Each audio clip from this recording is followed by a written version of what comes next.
Respondiendo otra de las consultas por las redes nos indican cómo diferenciar entre una falsa asiática o un síndrome piramidal. Para comenzar, este tipo de problemas es muy común y a veces cuando es mal diagnosticado hay muchas personas que le han detectado una hernia de disco, una discopatía perfecto, ¿no? Pero le mandan a hacer terapia física, terapia y no siente mejoría, nos indican no hay dolor. Recuerda que si te han diagnosticado una hernia discal o una protrusión discal, no necesariamente una hernia causa dolor. Ya hemos dicho que los dolores son multifactoriales. La hernia discal es una inflamación del disco que genera que comprime una raíz nerviosa. Pero es normal tener hernia si eres una persona que ya tienes 45 años hacia adelante. Es normal que los procesos degenerativos se van dando, que las articulaciones, los discos intervertebrales se vayan deshidratando. Es un proceso degenerativo no napoleón. Por eso siempre te mencionamos, si cogemos un grupo de personas y a ese grupo de personas se le toma una resonancia magnética, te aseguramos que casi el 95% van a aparecer hernias a partir de los 45 años hacia la parte superior. Por eso recuerda que a veces hay personas que a veces le detectan una hernia y piensan que el dolor es causado por eso. Por eso que hay personas que hacen tratamiento, hacen terapia y no sienten mejoría. En la gran mayoría de las hernias discales siempre hemos dicho que son causados por alteraciones en la estructura. Una de ellas es una alteración o un problema en el síndrome del piriforme o síndrome piramidal que puede causar una falsa asiática. Por eso que de repente tú te han detectado una hernia, estás haciendo terapia y no sientes mejoría. No hay dolor en la cintura, pero el dolor irradia del glúteo. ¿Correcto? Esta es la cresta ilíaca.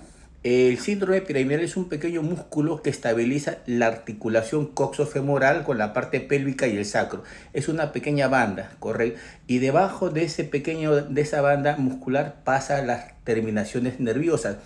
¿Qué sucede cuando este músculo, por distintos motivos, genera una contracción, que se adhiere, se tensiona, se contrae?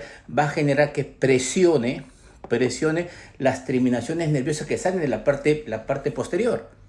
Por eso que a veces lo que llamamos nosotros es una falsa asiática, es la inflamación del piriforme que está causando una presión sobre las raíces nerviosas y causa un dolor reflejo parecido a una asiática.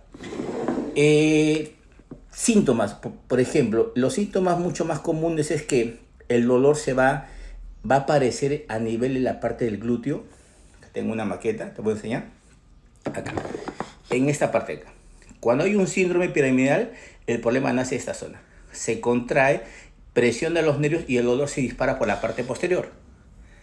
Pero el problema es acá, hay un bloqueo, hay una tensión sobre el piriforme que puede ser causado por una alteración en la cresta ilíaca, una rotación posterior de la cresta ilíaca, una rotación anterior que está generando o un acortamiento falso o un alargamiento falso de la pierna.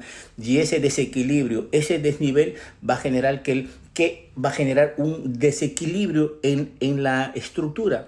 Y eso es lo que forma justamente ese tipo de dolor interno. Por eso que es muy importante que te hagan una buena examen, una buena evaluación física. Por eso siempre decimos, ve a un buen quiropráctico, ve a un buen osteópata, a un buen kinesiólogo, quien te va a poder evaluar, va a poder medir cómo está la movilidad de la estructura de la pelvis, cómo está la movilidad de la columna.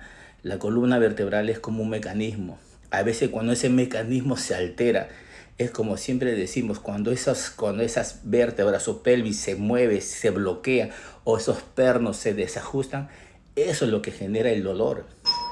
Que no necesariamente la hernia es lo que te está causando la inflamación. Ese consejo te doy. Mi nombre es Manuel, soy osteópata del Centro Osteopático Vida. Cualquier consulta, síguenos en las redes sociales. Chao, chao, buen día.